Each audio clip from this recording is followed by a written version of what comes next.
setoi ni set si sa xelo ni set si sa jëfo ni set si sa xolo ni set.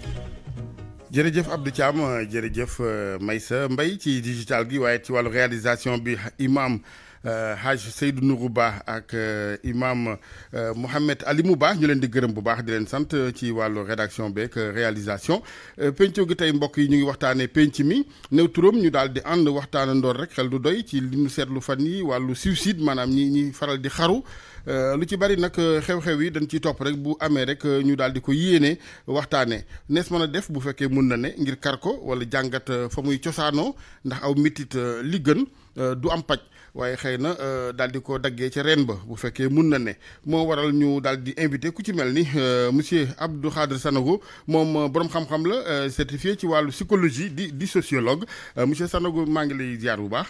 maa ngi lay ziar sëñ Assane di ziar aussi sa auditeur ak sa auditrice yi. jërëjëf ci kanam tuuti dinañ ànd incha allah ak imam Assane Seck islamologue la bindkat moom it ci njàngat li monsieur Sanogo ni ñu ko waxee souvent dañuy annoncé ay xibaar diw rey na boppam diw faat xaru na mais est-ce que d'abord am nañ jotu taxaw seetlu gi est-ce que ñu ngi seetluwante sunu biir est-ce que ñu ngi dégluwante surtout. waaw mais je crois que ni nga tàmbalee émission bi ci chapeau bi. campagne nga débat bi parce que da nga ni visiblement day am rek ñu wax ko ñaari fan ñun ñu interroger ñu ci ñu wax ci ñaari baat journalistes yi defal ñu extrait ñu déglu ñu wax ci français ak wolof après mu jeex. Donc vous avez véritablement touché le fond du problème. Alors qu'en réalité développement dëkk maanaam nit balaa nga koy waxu émergence dégg naa sax ñuy wax forum de l'eau fan yi mu nekk lu am njëriñ mais loolu yëpp nit a koy lijjanti. Mais est-ce que ci sa souvenir yow dégg nga benn politique publique bu ñu teg ne dañuy jéem a xeltu ci wàllu luy defar luy tabax nit ba nekkaayu biir xelam ak nekkaayu yaramam ñoŋ.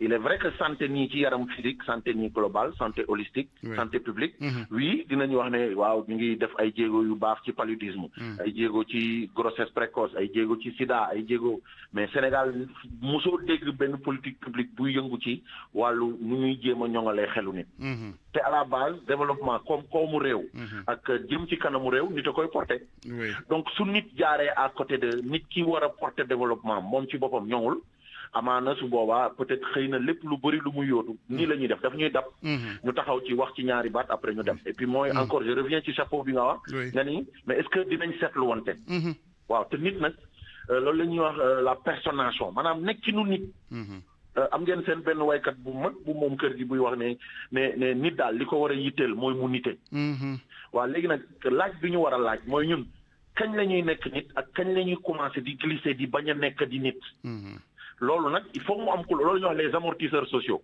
est-ce que kenn yi nekk ci biir askan ba yow boo jaaxlee ba commencé woyof ngay exprimer une certaine fragilité am na foo mën a diir sa mbagg ba wax fa sa soxla ba ñu ne la ah yow kat dafa mel ni fan yi sa xel commencé wu la ñoom léegi est-ce que duñu xool koo xam ne nii xelam dafa màcc ci wàll wi mu gunge la wala même su dul kooku moo la gunge est-ce que waxtaan bi ngay waxtaan ak ñun ñu delloo si la parce que quand même science yi tumuranke woon na fi aussi ci sunu société traditionnelle mais seen chance mooy ñoom dañ doon seetlu wante mooy li nga wax sànq je sais pas c'est avec une grande inspiration nga ko waxee mooy est-ce que dinañ seetlu wante léegi da ngay teg jékki-jékki sa yaay wala sa bàjjan ne la diw dama gis ni fan yi li muy loolu dafa bëri naka di deretam xaw na gën a fes après su boobaa ñu commencé la woo jege la am mu neexal la tuuti waa fan yi lu xew wala ñu génne la d'accord nit léeg-léeg mu am benn jafe-jafe maanaam mu perte un être cher maa ngi ciy profité sax pour tijji parenthèse bu mag di leen jaalee seen journaliste bu mag boobu xam ni man daf ma da doon jokkoo ak man ci ay yenn émission yi ak yenn kii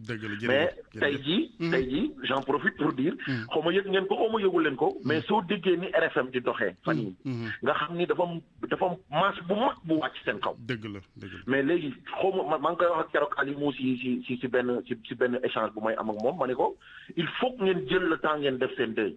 parce que yéen a ngi góorgóorlu lu ngeen mën di xar seen tànk tubay. mais kenn ku nekk ci yéen bett bi leen mbir mi bett. dafa am benn affaire bu rëcc ci yéen. te dellu seegul. dëgg la mais loolu nag léeg-léeg xëy na ci seen biir ngeen di am ay groupe de parole di waxtaan seen biir.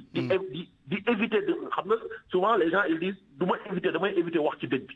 fekk na nag justement da nga cee war a wax li nga xam ni moom mooy ci jiixi jaaxa. da nga ci war a wax li nga xam ni moom moo la ci sonal. léegi seetlu boobu nag nga war a seetloonte. askan wi su demee ba ñàkk ko. am kenn koo xam ne amul liggéey am kenn koo xam ne nii ni mu juddoo xëy na mun naa la ci joxe ay panoplie d'exemple. nit mën na nekk ba mu kalam te xamul woon ni di woy papaam. mu dem ba ci biir bett ci biir waxtaan ni. nekkate diw bi sama papa diwa koy amul kum ko waxal. parce que léegi aussi yëpp y a ce qu'on appelle une crise de confiance.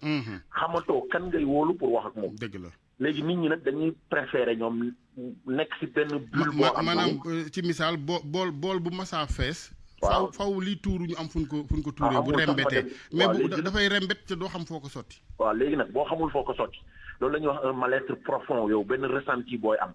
mu nekk benn mal-être ñenn ñi dañuy nekk ci ce qu'on appelle un process de zombification c'est-à-dire ñu ngi dund nii mais en réalité biologiquement ñu ngi noyyi mais psychosocialement dundatul. mais pratiquement tout le monde est fautif parce que boo nekkee société boo xam ne ñun ñëpp pour nga yëg nit ki wala nga nuyu ko nuyu bu baax wala nga boole ko ci say mbir yow il faut mu am teranga c'est-à-dire ñun ñëpp xaalis mooy suñu yàlla. d'accord naa yow moom moo tax xam nga moom laa la wax sànq li waykat bi wax xam nga nee na la nit jinne ak malaayka ñoo ñëpp ay créature la.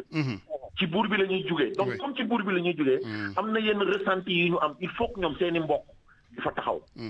mais ci biir waay bi nga gis ni léegi mu ne la nit ñi li leen yitteel yeneen mbir la mais nekkatul nite. saafonte ak nit. jàppale nit loolu la ñuy wax ci ñun empathie. empathie mooy ñeewant. il y a une crise d'empathie dans cette société là. c'est-à-dire koo romb muy yow tant que du sa mbokk. tant que du yow tant que du sa jabar tant que du sa doom amoo ci moom intérêt. dëgg la ki nga xam ne nii dañ ko tooñ tey teg ko lu mu warul teg. tant que su fekkee ne du suñu mbokk.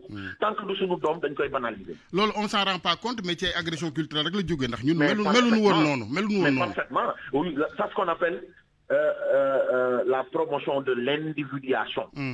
xam nga ñun dañoo nekkoon ci ay carcan collectif. ñu am yaay am maam am bàjjan. kenn ku nekk ñun su fekkee ne dafa am lu rës ci ñun am lu rëcc ci ñun. am nga cousin boo koy wax amul nijaay bu koy mottali. bu xale bu jigéen bi di gis mbaax mu tiital ko am na bàjjan bu ko wala koo xam sax dañ ko ndeyale léegi nag dañoo nekk ci ce qu'on appelle la nucléarisation de la société. dañuy dund ci kër goo xam ne ñun suñu jabar suñu doom. ak ki nga xam ne nii moo ñuy jàppale ci biir kër gi. waaw léegi ñun suñuy jiixi jaax kon kan moo ko war a yëg léeg-léeg sax est-ce que xam nga ñun entre collègues. ni ñuy jàppalantee suñu biir bureau yi. duñ ko am sax suñu biir mbokk yi. moo tax ngay gis koo xam ne pour mu quitter bureau ci heure wàcc sax il est stressé. parce que ci bureau bi ci lay amee jàmm. parce que su demee ci kër ga dafay nekk ci beneen tomb boo xam ne nii bu doy waar lay nekk. mais ki nga baal ma ñu jeexalee foofu ki dem ba xaru moom c'est xëy na dafa mel ni nga tegu ci yoon ba ci yàgg rek yoon wa daal di cate lool amul mujjantal. nga sës dafa sës daal ci gàttan. dafa amatul issue loolu la ñuy wax issue. dafa sës. waaw dafa amatul issue te issue bi nag ñun ñi nga xam ne nii ñun ñoo nekk ay mbokkam ñun ñoo nekk ay xamem. ñun ñoo nekk état. ñun ñoo war a jox société bi. ay politique publique yoo xam ne ki am jiixi jaaxa war naa mën a dugg fenn fay ticket 500. fekk fa anthropologue fekk fa psychologue fekk fa d'autant plus que suñu faculté yi da koy jàngale. mais gisoo benn yoon boo xam ne nii. am na léeg-léeg ñu ne la wooy accompagnement psychosocial. mais xale yi li nekk seen biir bopp yi. soo ko xamoon muy jiixi jaaxa ci ñoom te amuñu fuñ ko waxee. jigéen ñi pare liggéeykat yi yàlla ce qu'on appelle le stress. mais est-ce que warut am benn travail pour jege leen xam nga boo ko tropicalisé wul ci waxin. boo ko bëggee defee naka tubaab bay defee di dalal ay patients est-ce que yéen aussi à votre niveau mun leen commencer tàmbali benn réflexion boo xam ni dafay fexe ba kubéer gi ànd ak butéel bi daal ci waxin gis nga loolu la ñuy wax endogénéisation moom maanaam mooy li nga wax moom mooy ñu domestiqué ko ba def ko ci suñuy réalité ñun mais loolu moo tax justement foo ñu fekk bu ñu télé laajee ñu wax bu ñu rajo laajee ñu wax te amaana ci waxtaan bi yëpp ci fin bi dañ lay laaj yan taxawaay nga jàpp ni suñ ko taxawee lii ak lii ak lii ak lii ak lii ak lii dina man ci waxtaan rek laa xamee ñu bëri ñuy liggéey biir RFM yoo xam ne nii bu weesoo waxtaanu rajo ak waxtaanu télé ci seen mbiru bopp mën na am dañ ciy waxtaan ñu ciy gindi konte parce que aussi contrairement au tubaab ñun amuñu remède miracle ñun parce que xam-xam yàllaa ko yore mais gis nga le simple fait nga ñëw waxtaan ak nit salaamaaleykum maaleykum salaam kooku sage-femme la kale infirmier la waxtaan bi ngeen di waxtaan mu am ci soulagement bu mu am rek am na soxlaam boo faj. oui. te yow xëy na xamoo ko loolu nag la ñuy wax ne. mooy li wolof di wax rek xam nga wax ju neex sarax la. waaw xam nga yow sa émission bi yaa ngi ko tuddee. souvent da nga naan penc mi. penco way. gis nga penc moom. en 1200 et quelque. am na benn charte bu ñuy wax charte de Kourou Fouga ñoom dañ ni lii saafara jafe-jafe yu nit yëpp mi ngi ci ñu koy waxtaanee ci biir penc ci biir nekk. donc waxtaan le simple fait. ñuy wax. dëgg la. mais xam nga nit ki bu amul fu mu waxee. amul ku mu wóolu boo wax ak moom. dina dem ci caka di ngay wax nii ba su boobaa pour mu cëppeelu. du ragal pour def ko. dëgg la généralement mooy li ñu wax koo tere wax mu jëf. amul sax am na sax ñu naan la su fekkee ni da nga ko tere wax dina waxtu. su waxtoo xelam yëngatu su xelam yëngatoo bu xamante li muy def. bu ko defee musiba am en tout cas macha allah jërëjëf Sanogo ñu ngi lay gërëm bu baax. jërëjëf merci beaucoup professeur Abdou Khadre Sanogo ñu koy gërëm bu baax di ko sant ci loolee mënu baaxee ci wàllu xam-xam bi ci wàllu penco ak taxaw seetlu di seetlu suñu bopp di seetlu wante suñu biir dafa am solo di déglu wante surtout may nopp nit ki am na solo wax ju neex ji sarax la ni ñu ko waxee ba tey ci penco gi ak RFM ñuy taaxilu rek ci wàllu réalisation bi jot Imam Assane Seck ngir wéyal waxtaan wi ci kanam tuuti lay doon.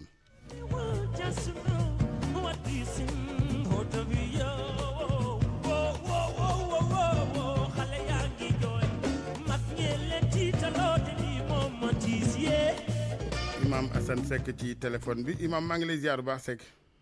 ñu ngi lay dellu ziara di la fay nuyoo di am mbégte ak kontaan macha allah géey jërëjëf xam naa ndékki moom du des côté boobu di nga gën a kontaan ci kanam ndax bu ñu noppee daañu la yónnee ndékki li Imam justement Sénégal valeur yi ñu am kalante gi dégluwante gi yëg gi ak masla geek loolu lépp bu ñu demee ba muy naaw ndànk-ndànk mooy waral rek nit ñi aussi léeg-léeg nit def nga koy jugé fekk la ko defloo sax xëy na ci penc moom mii la jógee. wallahi nees mën a def ba suñu baax yooyu lu ci bari bu lépp mënta del si waat ñu dabbu ca waat lu bari. wallahi ni nga ko waxee valeurs yi ak jikko yu rafet yi ñooy sàmm penc. ñooy sàmm dëkk ñoo fay indi jàmm ak dal. léegi nag loolu bu amee yeneen kaña wala yeneen janax yu jógee ko bitim réew wala yu jógee ko ci nit ñi wala ci yeneen yi mu mënta doon di ko ñettañ di ba nga xam ne mi ngi ruus fa mu taxawoon boo ñëwee fekk nga mu daanu loolu loo gisati bu mu la bett bu boobaa tam li ñu diine jàngaloon surtout l'islam jàngal ñu ko muy bu jamono di waaj a jeex loolu day am jikko yi ak valeur yi ak nite gi dafay randu ci façon boo xam ne da ngay gis muy feeñ ci doxalinu nit yi tey xoolal ma rek benn journaliste mos na may woo di junji benn affaire boo xam ne loolu jamono yu yàgg la affaire nga jégal ma wax ji borom turu ñaari tur yi wala jigéen ji see mu wax ma ne ko déedéet loolu suñu yonent bi Muhammad alayhi salaatu wasalaam avertiroon nañu ci bu yàgg ne mandargaay mu jug jamono la te lu mu wax du dëñ léegi nag man su ko defee mu ne jamono adduna balaa muy jeex saa su ngeen xëyee di gën di jommi di gën di tiit di gën di waaru ndax da ngeen di gis xeetu jëf yoo xam ne mosu leen koy gis mosu leen koy dégg mosu leen yaakaar ne doomu aadama dina fa àgg dina ko def boppam dina ko def doomam dina ko def mbokkam wala dina ko def boppam ñi dem ba loolu nekk modd bés mu nekk loolu boobaa lu doy waar lay doon xanaa delluwaat ci yàlla ñagaat société bi delloo siwaat lu ñu mën a delloo si jikko yu rafet yi nga xam ne mooy ñàkk société mooy baaxal société. justement nees mën a def ba wàññi dégâts yi ni ko tubaab di waxee amuñ riir les dégâts bu donte àddina moom buy waaj a tukki ni nga ko waxee lu ne des na ko gis mais ma ne solo wàññi dégâts. waaw dégâts moom yàlla daf ñuy sant sax waxuma la wàññi dégâts waaye dindi dégâts. wala déjjati dégâts sànni ko fële. loolu la ñu yàlla sant. loolu la ñu diine sant. oui. loolu nag yu bëree bëri lay dellu day dellu man waaye jàpp naa ne nag gis nga delloo si diine delloo si ay jàngaleem delloo si ay valeur am ci bépp tolluwaay ci société bi wala bépp jëmm ci société bi ndax diine ji waroon a am ci tolluwaay yi diine ji waroon a am ci jëmm yi moom lañ gisatul moo tax ngay gis mais est-ce que du ci njàngale mi aussi danoo gën a farataal mbub mi que jëmm ji nit ñi mbub mi moom mu ngi fi jumaa yaa ngi fees kurus yi bari nañ ci dëkk sikki mi et cetera xaftaani jot yi mais est-ce que ci wàllu jëmm ji doxin wi foofu nag la jàngalem diine bi dese parce que diine nag du mbub mooy sol di dem ak moom comportement la dëgg diine moom bu fekkee ne xam nga benn waay dafa doon wax ci l'islam mu ne yaa lahu min diinin azimin law anna lahu rijaala ndaw diine ju màgg ndaw diine ju rëy jeexantal su fekkoon ne ñu ne ñooy nitam àgg nañ ci niwoom àgg nañ ci jàngaleem keneen doon wax kooku sax mu doon wax le malheur la raison principale qui explique le malheur des musulmans c'est la méconnaissance par les musulmans eux-mêmes de leur propre religion. Ils ont séduit par la boule soufflure et le clinquant de la civilisation technique. da nga ne jullit nga xamula dara ci l'islam xamula dara ci diine juddu fekk nga ko def bisu aljuma jàpp nga ne war nga sol beneen yére bu bokkut ak ba nga daan sol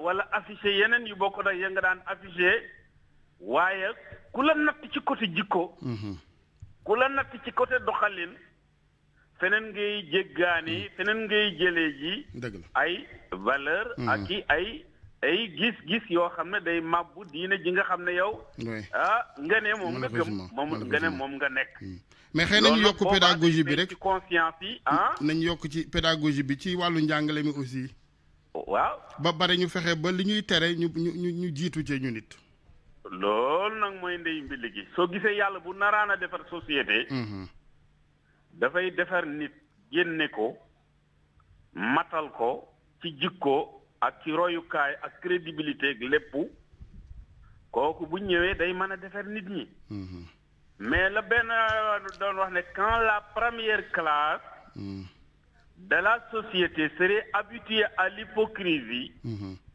les autres ne tarderont pas à suivre royukaay bi war a jógee ci kaw bi war a jógee ko ci ñu ne ñooy defar ñu ne ñooy baaxal ñu ne ñooy diriger ñoom la ñuy teg bët bu manqué dëgg la buñ ko gisul ñi ci suuf am na yoo xam ne boo leen koy wax sax dañu jàpp ne yow da nga leen di tardeel ndax gisuñ ko ñi ci kaw justement loolu tubaab bi wax na ko mais wolof wax na ko xam nga mooy li may wax toujours souvent boo gisee ñu gën a ngoy ci sunu kàllaama bi bon évidemment ñeneen ñi seen i kàllaama mooy que xam-xam ak kàllaama bokkul xam-xam yi ñu ngi fu ne tubaab bi lu mu français neex mën ngaa neexal sa wolof wax nga léegi baat yi tubaab yoo xam ni fekk na wolof wax ko bu yàgg tegalee ndab boobu benn misaal bu ndaw rek tegalee ci bool bu njëkk ba xam nga et cetera mais ñun suñu problème mooy ni ñu koy waxee gëmee wunu ko ni est-ce que duñu baax yi fi jàmbur yi cee jël suñu yës en tout cas daal li nga moom li wolof wax rek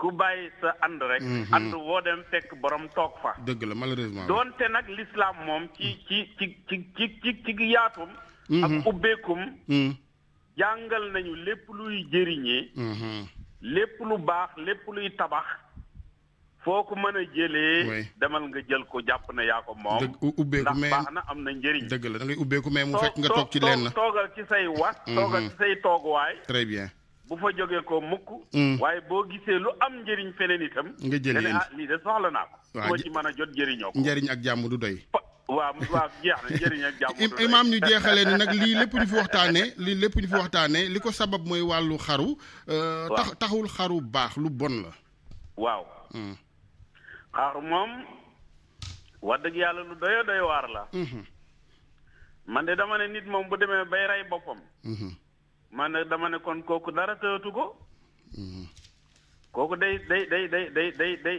tegtale tolluwaay boo xam ne ku ko gis rek war ngaa tiit ndax ki mën a def loolu boppam te mi ngi ci dëkk bi mi ngi ci penc bi mi ngi ci société bi kooku def loolu keneen ku dul moom tawu ko moo tax lu lislaam tere la lu lislaam ñaawlu la donte nag ki ko def nag duñ ko xool bëtu yéeféer moo tax dañu koy jullee mën nañu wax yàlla na ko yàlla yërëm ak yooyu la yépp waaye jëf la joo xam ne nag tëkku nañ ci borom yàlla xañ ko yërmandeem diggante jaam ak boromam nag kenn dafa xajut dëgg la moo tax mën nga wax ne xañ nañ ko yërmandeem rek wax nañ ne xañ nañ ko yërmande wala tëkku nañ ko ci xañ ko yërmande waaye itam yow nag foofu rek ngay mën a yem ndax loolu rek lañ la wax leneen li ci des moom xaju la justement loolu lii laajab tooñ la ci islamologue am na ñu ne ñenn ci yéen dañuy dem ba defaloo yàlla loo xam ni xëy na moom moo ko moomal boppam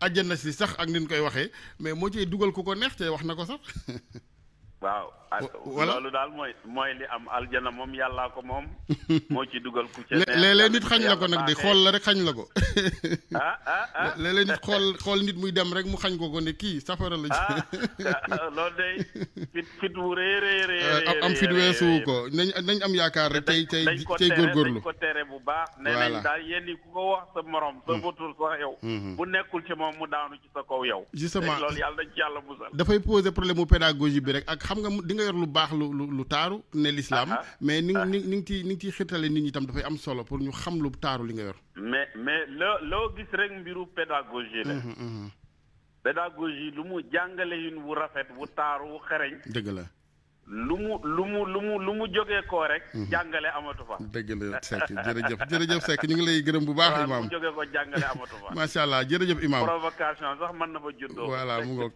ak malantandeeg yooyu ñu ngi lay sant imaam Assane Seck ñu koy gërëm bu baax vraiment ci njàngale mu rëy moomu di leen gërëm yéen di leen jéggaloo mu ngoog pencoo rek la woon ak waxtaan ak yëggante Abdou Thiam bañ a yem rek ci jox ma chapeau beeg jox ma journal bi léeg-léeg di waxtaan ci ngay xamee nit ki ndax soxnaam mu ngi ci jàmm ndax ay doomam ndax amul gàllankoor et cetera fekk nag nga fecc ci sa kanam d'abord am na kanam yu problème boo mën ni amit li naar yi wax rek képp kuy woote wallu sa gémmiñ fa nga koy jëme mooy fa nga am yaakaar am na ñu kenn du fa jëmale seen ak wallu 9h02 sur la RFM. Musique soxlawul frontière ni bés sooy bés seetlu naa ko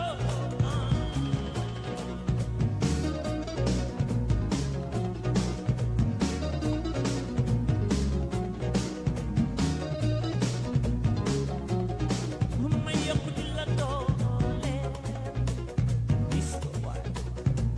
Abdou Thiam jërëjëf Maysa rapidement rek bu dee am na ñenn ñu bëgg a dugg ci waxtaan wi yamale sujet bi ci wàllu penc mi wàllu xaru yi suicide yi xaru mooy sababu waxtaan wi nees mën a def ba penc mi ñuy gën a waxtaan gën a dégluwante di kar yenn jéey yi donte tudd nu xaru kenn nag dañuy wax ne dañ koy def sabab pour waxtaane xat-xat yi nga xamante ni mun na jur ak wéetaay guy jur yi musiba ak yeneen nees mën a def ba gën a labyrinthe sunu biir ca du ci yàq dara mooy waxtaan wi RFM 88 628 14 14 asalaamaaleykum.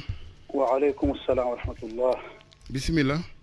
Alhaji Hassan. ñu ngi lay ziar li waaw kay Guèye. jërëjëf.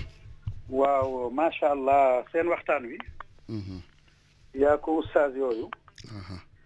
waaw ci lañ bëgg a ñëw. bisimilah. seen waxtaan wi. waaw. waaw maana gis nga yàlla dana ci alquran. fa man yuridillahu an yahdiyahu yashrah sadrahu lil islam. gis nga xol il faut dënn yaatu. yàlla xëj ci l'islam xëj ci. doomu aadama xam ne moom moomul aduna. dëgg la. bindul aduna du lu la neex kese mooy am ci aduna. aduna ku fi ñëw am nga lu la neex am nga lu la naqari. dëgg la. am nga loo yóotu di nga ko jot am na loo yóotu doo ci jot parce que doo jox sa bopp dara yàlla mooy ki lay jox. bi nga juddoo da ngaa ngëp say loxo.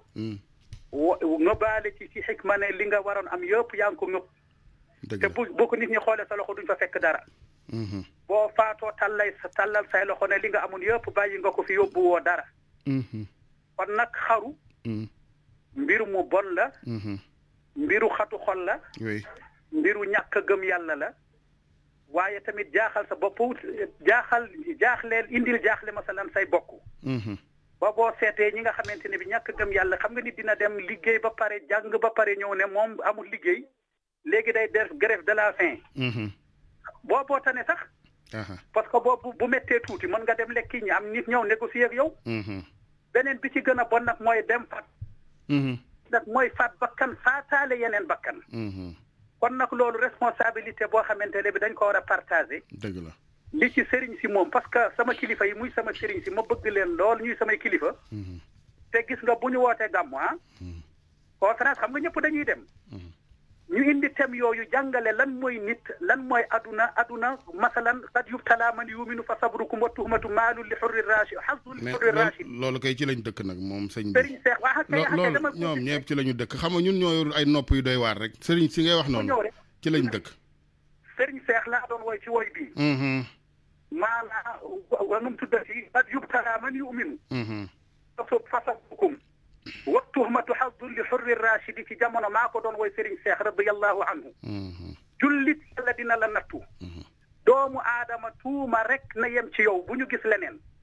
léegi suñu gouvernement bi ak suñu borom alal yi nga baal ma daaneele foofu dégg nga ma ne nga baal ma daaneele foofu dégg nga waaw ma daaneele foofu ma ne l'islam maanaam mooy yar doomu aadama kon il faut ñu améliorer daara yi dimbale ustaas yi dimbale borom xam-xam yi dimbale kilifa yi bu ko defee yàlla jàppale ñu yéen ngeen créer débat yu demee noonu politique am na de mais politique bu àdduna bi rek politicien bi ngeen bàyyi ko indi politique buy defar nit incha allah jërëjëf lii jërëjëf 88 628 14 14 RFM rajo Futur Média seet sa yaabo ni seetlu sa àndandoo yi ndax ëllëg dafay ñëw ni seetlu li ngay waxoo ni seetoo seet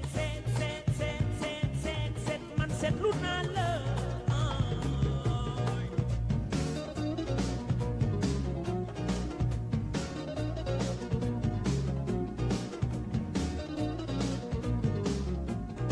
mani bis ko leeloote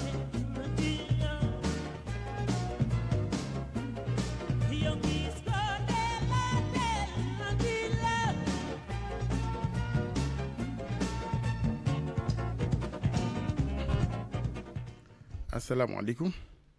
salaamaaleykum. waaleykum salaam. Alaaji Assane maa ngi lay nuyu. ñu ngi lay ziar bu baax.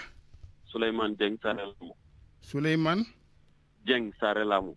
sëñ Dieng ñu ngi lay ziar bu baax. maa ngi lay ziar bu baax waaye. di ziar waa Saare Lamou lépp. ñu ngi lay nuyu bu baax. jërëjëf. Alaaji Assane maa ngi lay ziar bu baax. jërëjëf Dieng. macha allah di nuyu sa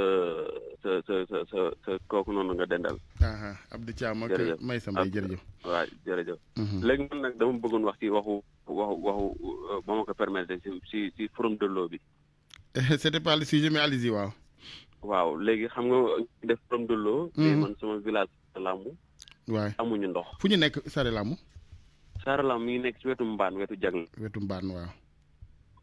mais amuñu ndox te koor gaa ngi ñëw. te Macky Sall moo fay gagné chaque jour. amuñu benn infrastructure ndox forage wala dara wala ay teen dafa paan. am forage mais waaw dafa paan. moteur bi moom moo paan. ok. moteur moom moo paan. buñ ñu mënee jàppale ñu defal ñu moteur à solaire parce que foofu am na naaj. day tàng. buñ ñu mënee jàppale muy monsieur le maire Dembel Sow moom la ko yàlla teg. donc ñu ngi ñaan ñëpp koo xam ne rek am nga bonne volonté boo xam ne rek. bëgg nga jàppale Macky Sall nga jàppale ñu si loolu. waaw bépp ministre na xeebuñu kenn muy koo xam ne bëgg nga yaa ngi jàppale Macky Sall rek. mu jàppale ñu si loolu parce que weeru ko baa ngi ñëw. te suñu soxna yi dañuy xëcc si teen beeg yooyu noonu. day metti oui dëgg la. waaw maa ngi lay ñëw par ta voix. am na solo maa ngi lay ñaan loolu. jërëjëf Dieng ñëw na ba pare. oui di am yaakaar kilifa yi dégg la ni nga ko waxee. incha allah ngeen ko ne démarche yi rek waaw jërëjëf.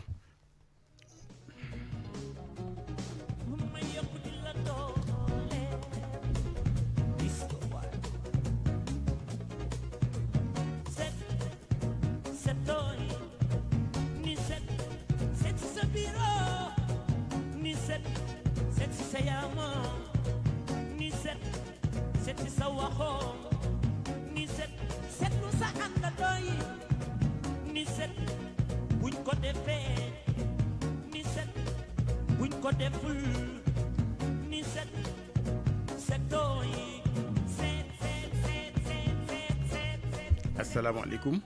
wa rahmatullah. bisimilah. Alaaji Assane maa ngi lay nuyu Moustapha Mbaye le 313. ñu ngi ziar bu baax sëñ Moustapha. di la nuyu di ziar ñëpp. di remercier groupe Walfa groupe RFM yëpp. jërëjëf ak Futurs Médias. jërëjëf. di wax rek ne Alaaji Assane. wax ngeen sànq ci sa biir wax mu am solo lool ci biir wax. nit ñi léegi dañu xamatul fu mu jëm parce que dañ leen di réeral ci yenn doxin yi ak yenn waxin yi. ci lay yedd sax wala mu lay waar bu lay wax da lay wax ne yàlla. day duma day raye. di lay forcer loo xamante ne da lay leer na ba koy suñu borom di wax ci biir alxuraan waxewu ko noonu. faw nit ñi amaat beneen gis-gis. bu demee ba nit léegi. mënatul wax ak nit sax pour mu yedd ko pour mu bàyyi la mu doon def. wala mu gis nit ku koy wax dëgg ci nga xamante ne dina dem ba xolam dootul màññee ci naa def lu bon. wala naa saaga wala naa xaru wala naa def leen. ça veut dire société boobu moom la ñàkk. te ki la ko war a wax toujours dañ koy wax ñaara nga dem ci kilifa diini bi wala nga dem ci keneen koo xamante ne tey ji war na la wax toujours ki lay xiir ci boppam rek ngay gis. mais fàtte nañ ki la war a xiir ci yàlla tam wax la ne la jëfel nii doxel nii xamel del waxe nii. léegi société boobu lañ ñàkk. Alaaji Assane léegi. politicien bi. da lay wax lu lay tiital. kaay nga xeex. kaay nga dóor diw. te ñëpp jëm ci royuwaay boobu koo wax mu ne politicien bi léegi ñi war a wax réalité bi ñi nga xamante ne moom nga war a jàngal société bi nañ doon war a doxee ñooñu ñoo saaga léegi di invité tuñu kenn kuy war a wax loo xam ne war a def ko war a wax. dëgg la dëgg la yaa ngi invité tey jii politicien bi mooy toog te bu waxee ki koy déglu. moom day xool intérêt boppam. dëgg la. ana menuisier ba. ana maçon bi. ana mécanicien bi war a toog ne leen ndaw ñi ñëwal lii laa def ba am ko nii laa def ba réussir ci àdduna nii laa def ba reneen médecin bi muy docteur muy képp ku mu mënti doon mais léegi société boobu moo raaf. il faut nag ñu dellusiwaat ndaw ñi. ndaw ñu amaat beneen gis-gis. ndaw moo gis léegi violence rek lay jàng moom lay xam moom lay wax. su papaam waxee mu ne ko waaye toppatoo fële xoolatuñ sax ñi war a wax ñu déglu leen léegi ki ñuy déglu kenn kese la. mooy ki nga xamante ne mooy wax safaan ci internet bi mooy ki nga xam ne mooy wane safaan ci internet mooy wane lu bon mooy wax lu bon mooy jëfe lu bon.